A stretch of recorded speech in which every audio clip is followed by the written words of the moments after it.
সবাই কেমন আছেন? আশা করি ভালো আছেন। আজকে আমি রান্না করব থাই চিলি চিকেন, একদম ঘরোয়া পদ্ধতিতে, কিন্তু রেস্টুরেন্টের টেস্টের মতন, বড় বড় রেস্টুরেন্টের টেস্টের মতনই।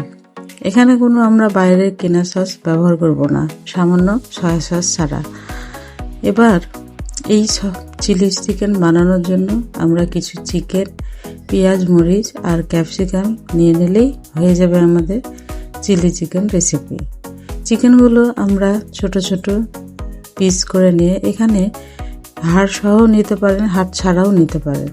চিকেনের ভিতরে মাংসগুলোর ভিতরে আমরা 2 চামচ লবণ, এখানে আমি প্রায় 2.5 কেজি মাংসের মতন আমি মাংস নিয়েছি, যা প্রায় 20 থেকে 25 জন মানুষের খাবারের জন্য যথেষ্ট। তারপরে ওই চিকেনের ভিতরে 1 চামচ কাঁচা জিরার গুঁড়া, 1 চামচ হলুদ গুঁড়া, 2 চামচ মরিচের গুঁড়া, 1 চা চামচ 1 চা চামচ গোলমরিচের গুঁড়া, 1/2 চা চামচ গোলমরিচের গুঁড়া ও 1/2 চা চামচ টক সল্ট বলতে আপনারা এখানে একটা লেবু দিয়ে দিতে পারেন টক সল্ট না দিয়ে, এবং সামান্য 1/2 চা চামচ টেস্টিং সল্ট, এটা দিলেও হবে, না দিলেও হবে। এবার ভালোভাবে এটার ভিতরে 1 চা চামচ আদা বাটা, 1 চা চামচ রসুন বাটা দিয়ে, একটি ডিম ভেঙে দিয়ে ভালো করে এই মাংসগুলোকে মিশাতে হবে। সাথে 1/2 চা চামচ গরম মশলা গুঁড়াও দিয়ে দিতে হবে। এই মাংসটি ম্যারিনেট করে রাখতে হবে প্রায় 2 থেকে 3 ঘন্টা। আধা ঘন্টা তো অবশ্যই রাখতে হবে, সময় না থাকলে আধা ঘন্টা। এবার সবগুলো মাংস মশলা ভালো করে মেখে প্রায় আধা ঘন্টার মতন ঢাকনা দিয়ে ঢেকে রেস্টে রেখে দিতে হবে। রেস্ট হয়ে যাওয়ার পরে এর মধ্যে আমি চালের গুঁড়া 3 টেবিল চামচ এবং 2 চা চামচ অ্যারারুট দিয়ে ভালো করে আবার মাখাবো। এই চিলি চিকেনের উপরে কোটিংটা খুব পাতলা হবে, তাই খুব একটা বেশি আটা বা অ্যারারুট ব্যবহার করা যাবে না। মাখানোর সময় খেয়াল করে দেখবেন যাতে আটাটা বেশি মোটা প্রলেপ না হয়, হালকাভাবে গায়ে গায়ে লেগে থাকলে ওই চিলি চিকেনটি খেতে ভালো লাগবে। আটা মাখার সময় আবার আমি 1/2 চামচ গরম মশলার গুঁড়া ও 1 টেবিল চামচ সয়া সস দিলাম। যদি আটা ও অ্যারারুট খুব বেশি শক্ত লাগে তাহলে একটু পানি দিয়েও ভালো করে গায়ে গায়ে মাংসের সাথে আটা ও অ্যারারুটের প্রলেপ ভালো করে দিতে হবে। পানি বাদে যদি আরেকটি ডিম দিতে চান তাহলেও দিতে পারেন। 2.5 কেজি মুরগিতে 2টা ডিম ব্যবহার করাই ভালো।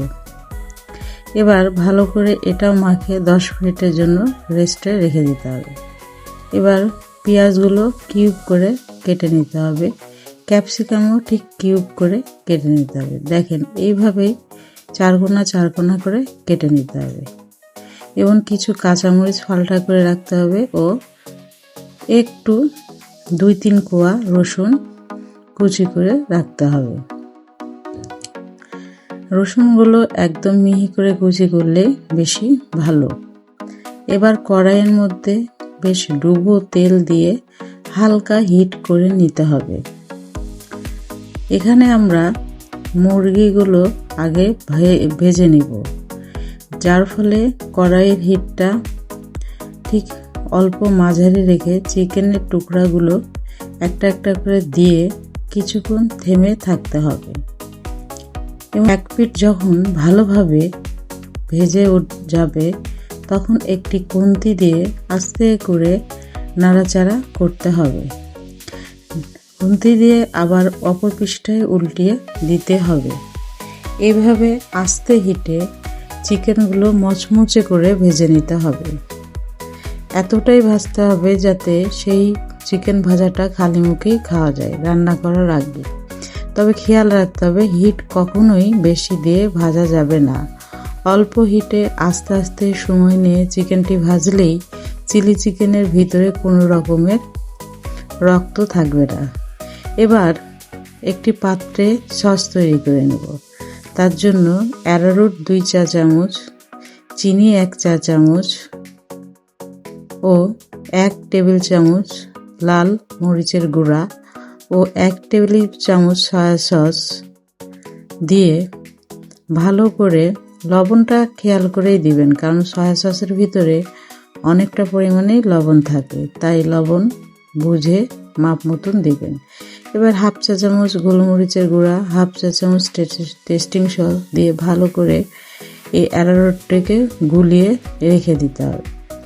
যেহেতু রেড চিলি চিকেন, সেহেতু এখানে যদি বেশি লাল চান তাহলে একটু ফুড লাল কালার দিতে পারেন, তবে আমি এখানে কোনো কালারই ব্যবহার করিনি, মরিচের গুঁড়াই দিয়েছি। সসের মধ্যে 1 চামচ চিনিও দিয়ে দিতে হবে। মিষ্টিটাও নিজেদের মাপ অনুযায়ী, কেউ কম মিষ্টি খায়, কেউ বেশি মিষ্টি খায়। সসটা এক জায়গায় গুলিয়ে রেখে ভালো করে সব চিকেন মচমচা করে ভেজে নিয়ে ওই কড়াইয়ে তেল কমিয়ে অল্প একটু তেলের ভিতরে রসুনগুলো দিয়ে দিতে হবে। এবার রসুনটা হালকা ভাজা ভাজা হলেই তার মধ্যে কাঁচামরিচের ফালটাগুলো দিয়ে দিতে হবে। কাঁচামরিচ রসুন 2-1 মিনিট একটু নাড়াচাড়া করতে করতেই আমি যে পেঁয়াজ ও ক্যাপসিকামগুলো কিউব করে কেটে রেখেছিলাম, ওই ক্যাপসিকাম ও পেঁয়াজ এই রসুনের মধ্যে দিয়ে দিতে হবে। ব্যাস এপিট ওপিট করে সবগুলো সবজি একটু 5 মিনিটের মতন সটে করে নিতে হবে। এখানে আপনার ক্যাপসিকাম রেড বেল পেপার অন্য কালারেরও দিতে পারেন। এখানে তারপরে সামান্য একটু পানি, যে পরিমাপ চিকেন থাকবে যাতে চিকেনটি মাখা মাখা হয় সেই পরিমাপে পানি দিতে হবে। তারপরে ওই যে অ্যারারুট এর সস গুলিয়ে রেখেছিলাম তা দিয়ে অনবরত নাড়াচাড়া করতে হবে। এখানে হাত থামানো যাবে না, কারণ এই সময় হাত থামালে অ্যারারুট দলা পেকে যাবে। দেখেন কত সুন্দর কালার হয়ে গেছে। এবার চিকেনগুলো দিয়ে দিতে হবে। খেয়াল রাখবেন যে চিকেনের পরিমাপ অনুযায়ী, যদি এটা একটু ড্রাই খেতে চান তাহলে পানির পরিমাপ কম দিবেন, আর যদি একটু থিকনেস ঝোল বা স্যুপের মতন খেতে চান তাহলে হালকা একটু পানি দিবেন। তারপর চিকেন ও সবজি সস সব ভালোভাবে নাড়াচাড়া করতে হবে। এ সময় লবণ, মিষ্টি ও টক ভালো করে দেখে নেবেন। যদি টক কম হয় একটু লেবুর রস দিয়ে দিবেন, আর যদি মিষ্টি কম হয় সামান্য একটু মিষ্টি দিয়ে দেবেন। লবণের খুব একটা প্রয়োজন নেই। এবার সসের সাথে ভালো করে এপিট ওপিট করে মাখিয়ে নিলেই হয়ে যাবে আমাদের অসাধারণ থাই চিলি চিকেন। এই 2.5 কেজি মাংস দিয়ে প্রায় 20 জন থেকে 25 জন মানুষ অনায়াসে এই থাই চিলি চিকেনটি খেতে পারবে। সবাইকে ধন্যবাদ আমার পাশে থাকার জন্য, ও আমার ভিডিওটি ভালো লাগলে একটি লাইক, শেয়ার ও সাবস্ক্রাইব করে দিবেন। আপনাদের সকলকে